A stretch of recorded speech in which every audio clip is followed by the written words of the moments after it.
नमस्कार, बड़ी खबर में आपका स्वागत है।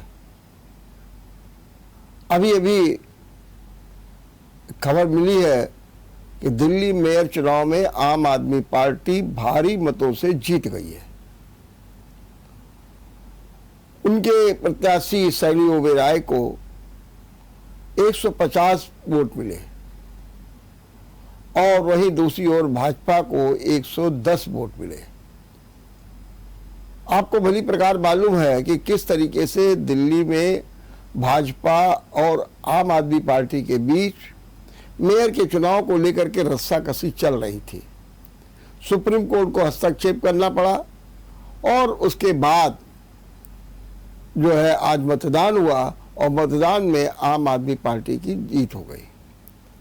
आज सबको इंतजार था यूपी के बजट का। यूपी का बजट आ गया। औद्योगिक विकास, शिक्षा, स्वास्थ्य, महिला, ग्रामीण अंचल, किसान आदि पर फोकस करता हुआ ये बजट अपने आप में सबसे बड़ा बजट है। अब तक जितने भी बजट आए हैं, मैंने 6.90 लाख करोड़ का ये बजट आज प्रस्तुत किया गया। इससे ज्यादा कहा है बहरहाल। और वहीं दूसरी ओर 32,000 करोड़ से ज्यादा की नई योजनाएं प्रस्तावित की गई हैं। मुख्यमंत्री योगी आदित्यनाथ ने बजट के उपरांत प्रेस कॉन्फ्रेंस करके कहा कि ये बजट औद्योगिक विकास को समर्पित है।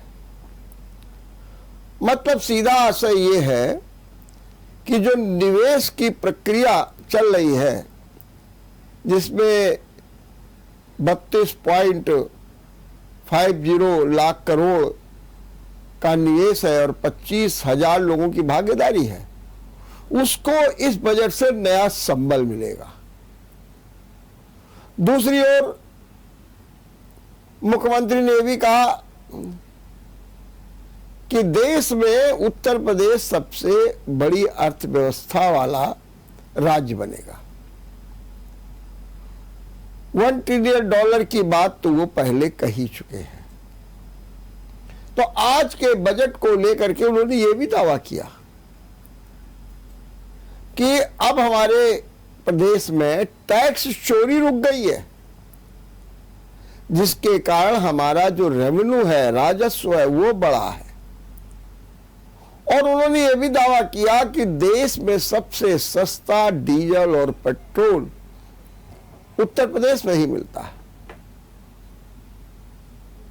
और उन्होंने ये भी कहा कि धार्मिक स्थलों, संस्कृत विद्यालयों, संस्कृत के प्रोत्साहन, युवाओं के रोजगार, ग्रामीणों के उत्थान की दिशा में ये बजट एक मील का पत्थर साबित होगा। इसके पहले वित्त मंत्री सुरेश खन्ना ने बजट प्रस्तुत किया और उन्होंने जब बजट प्रस्तुत किया तो वो बड़े शायराना अंदाज में प्रस्तुत किया। उन्होंने क्या कहा कि योगी जी का बजट यूपी में खुशहाली, ये अद्भुत रंगीन बनेगी आने वाली होली। माने उन्होंने सीधे सीधे भी कहा कि रंगीन होगी और उसी के तहत उन्होंने तमाम घोषणाएं की। अगर बात की जाए तो एक बड़ी घोषणाएं जो हैं उनको हम आपको बता दें। सबसे बड़ी घोषणा ये है कि अब गांव में 18 घंटे बिजली मिलेगी, शहरों में 22 घंटे बिजली मिलेगी। एक ये बड़ा काम किया गया। दूसरा ये भी किया गया कि प्रत्येक जिले में एक मेडिकल कॉलेज बनेगा। इस प्रकार से 14 नए मेडिकल कॉलेज के लिए धन का आवंटन कर दिया गया। तीसरी जो सबसे बड़ी बात ये हुई है कि अब हमारे प्रदेश में घरेलू उड़ान बहुत आसान हो जाएगा। 16 घरेलू एयरपोर्ट बनाए जा रहे हैं और 5 अंतर्राष्ट्रीय एयरपोर्ट भी बनाए जा रहे हैं। माने कि हमारी सुविधाएं तेजी के साथ बढ़ेंगी। एक नया प्रयोग ये भी हुआ है कि जहां जहां पर चीनी मिल है उनके आसपास की सड़कों को खास तौर से बनाया जाएगा, निर्माण किया जाएगा। सुरेश खन्ना ने यह भी बताया कि ये सरकार माने योगी की लगातार विकास के पथ पर बढ़ रही है। मोटे तौर पर देखा जाए तो औद्योगिक विकास की अगर बात की जाती है तो डिफेंस कॉरिडोर के लिए 550 करोड़ का प्रावधान किया गया, लेकिन इसके साथ में बुंदेलखंड की विशेष योजना के लिए 600 करोड़ की व्यवस्था और कर दी गई है। वहीं दूसरी ओर पूर्वांचल के लिए विशेष योजना के तहत 550 करोड़ की योजना बनाई गई है। पूर्वांचल को एक औद्योगिक विकास के रूप में चमकाने की योजना है। यही कारण है कि गोरखपुर लिंक एक्सप्रेस भी बनेगा। गोरखपुर में एक औद्योगिक गलियारा बनेगा। पूर्वांचल एक्सप्रेस के आसपास 4 औद्योगिक संकुल विकसित किए जाएंगे। और इतना ही नहीं, अब वाराणसी और गोरखपुर में भी मेट्रो चलेगी। इसके लिए 100 करोड़ रुपए का प्लान कर दिया गया है। कानपुर में मेट्रो का काम चल रहा है, इसलिए यहां पर उसके लिए 585 करोड़ रुपए का प्रोविजन भी कर दिया गया है, ताकि मेट्रो का काम कानपुर में रुके नहीं। आगरा के लिए 465 करोड़ का प्रोविजन किया गया है, ताकि वहां पर भी काम न रुके। वहां काम चल रहा है, कानपुर में तो चल रहा है, क्योंकि अभी तक तो सीधे आईआईटी से लेकर के मोती झील तक है, लेकिन अब इसका विस्तार दक्षिण तक हो रहा है, तो उसके लिए भी धन का आवंटन कर दिया गया। माने विकास के पथ बहुत तेजी के साथ आगे बढ़ रहे हैं। इतना ही नहीं हो रहा है, आईआईटी में आर्टिफिशियल जो इंटेलिजेंस को विकसित करने के लिए भी धन का प्रावधान किया गया। हालांकि केजीएमयू में भी आर्टिफिशियल जो इंटेलिजेंस है उसको विकसित किया जाएगा, लेकिन आईआईटी कानपुर को प्रमुखता के साथ लिया गया है कि वहां पर भी जो है आर्टिफिशियल जो इंटेलिजेंस है उसको विकसित किया जाएगा। अगर आप महिलाओं की बात देखिए तो महिलाओं की बात में यह आता है कि सुमंगल योजना 1050 करोड़ रुपए उसके लिए आवंटित किए गए। इसी प्रकार से पीएसी की 3 महिला बटालियंस बनाई जा रही है। महिलाओं को सामर्थ्यवान बनाने के लिए 80 करोड़ का अलग से प्रोविजन किया गया है। इसी भी दावा किया गया कि उत्तर प्रदेश में कानून व्यवस्था की स्थिति मजबूत हुई है। महिलाओं का दहेज उत्पीड़न भी कम हुआ है।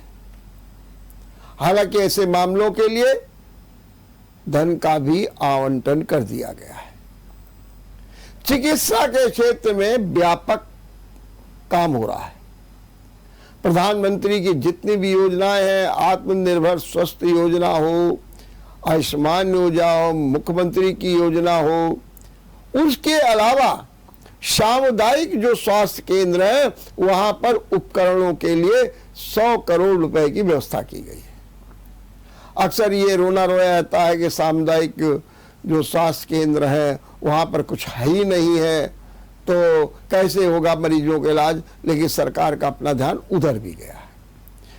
ये भी ध्यान गया है कि असाध्य रोग हैं उनके इलाज के लिए भी 100 करोड़ रुपए का प्रोविजन किया गया है।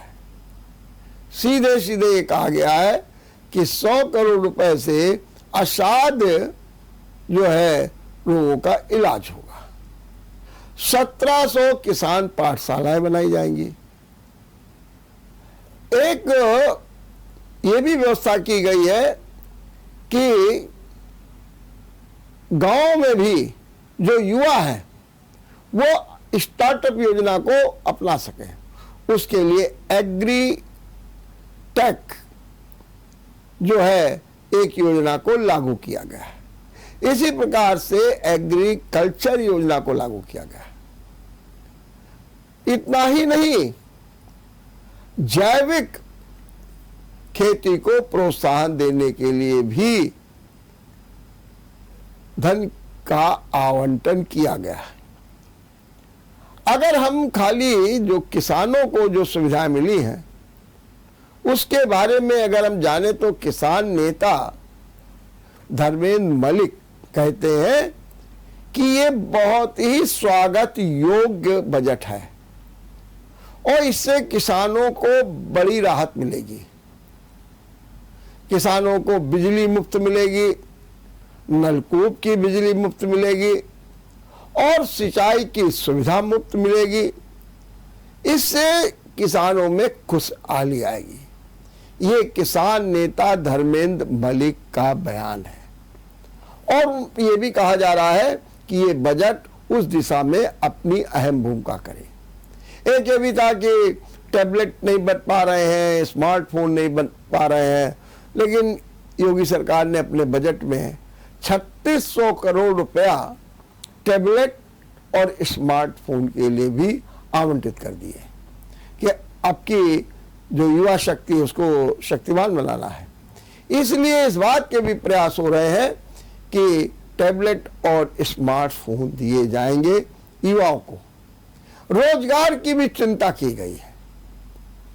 दावा किया गया है कि अब तक विभिन्न प्रतिष्ठित कंपनियों में 4,88,000 लोगों को रोजगार मिल चुका है।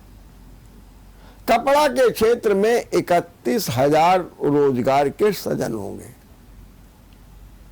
बल्कि अन्य योजनाएं, चाहे वो पावर लूम सेक्टर हो, चाहे अन्य सेक्टर्स हो, वहां के लिए कहा जा रहा है कि 2 लाख लोगों को रोजगार दिया जाएगा। यह भी कहा गया कि योगी सरकार में बेरोजगारी 4.2% कम हो गई है। हमारी विकास दर 8% है, जो देश के जीडीपी में अपनी अहम भागीदारी निभा रही है। और इसी आधार पर यह दावा किया जा रहा है कि उत्तर प्रदेश भारत के ग्रोथ का इंजन बन गया है और इस इंजन को आगे बढ़ाने का काम योगी आदित्यनाथ ने एक पूरे संकल्प के साथ लिया है। और ये माना जा रहा है कि आने वाले समय में यूपी का जो बजट है वो तो अपना ऐसा विस्तार करेगा ही जिससे जनमानस को राहत मिलेगी, लेकिन इसके साथ ही ये भी होगा कि यूपी में एक विकास का नया आलोक भी दिखाई देगा, क्योंकि सबसे ज्यादा फोकस इंफ्रास्ट्रक्चर पर किया जा रहा है। सड़क पर, पुल पर, रेलवे ब्रिज पर, सब पर किया जा रहा है। पानी पर जो विभिन्न योजनाएं हैं उनको आगे बढ़ाने के लिए तो विकास का नया आलोक यूपी को मिलेगा, ऐसा दावा भी किया गया। हम लेते हैं यहाँ पर एक छोटा सा ब्रेक। ब्रेक के बाद आपका एक बार फिर स्वागत है, जहां एक और भारतीय जनता पार्टी, मुख्यमंत्री योगी आदित्यनाथ,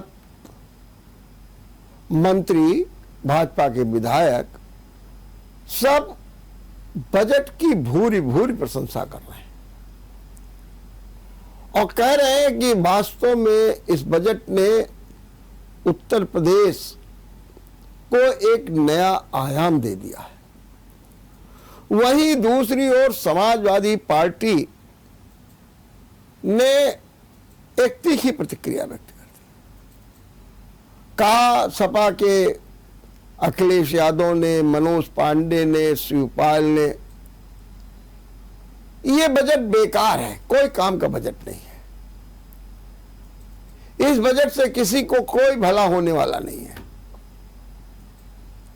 ये बजट तो दिशाहीन है और इस बजट से किसी भी प्रकार को लाभ नहीं होने वाला है। वहीं दूसरी ओर अखिलेश यादव ने एक तंज भी कसा, कहा कि मुख्यमंत्री योगी आदित्यनाथ अयोध्या में अपना मंदिर बनवा रहे हैं। अब तक उनके 6 बजट आए हैं, 6 बजट, लेकिन एक बजट से भी इस प्रदेश को कोई भी समृद्धि नहीं मिली और उनकी ये लगातार प्रतिक्रिया आ रही है। कभी वो नेहा राठौर को जो पुलिस ने नोटिस दिया है कानपुर देहात के प्रकरण पर, उनके गीत को लेकर के, उसका वो विरोध कर रहे हैं, या फिर कानपुर देहात कांड में जो वीडियो वायरल हो रहे हैं उनको लेकर के चर्चा कर रहे हैं।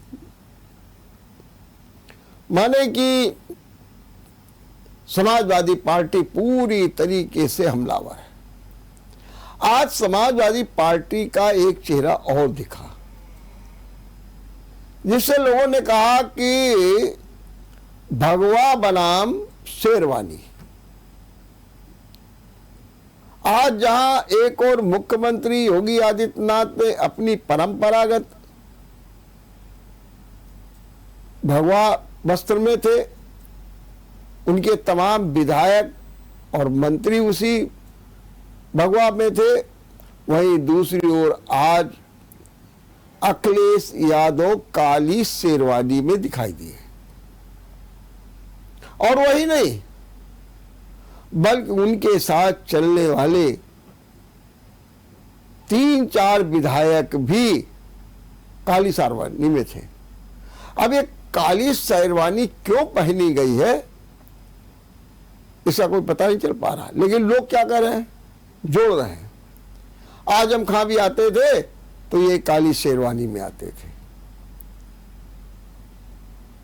अखिलेश ने इसके द्वारा जो है माइनॉरिटीज को रिझाने का काम किया है।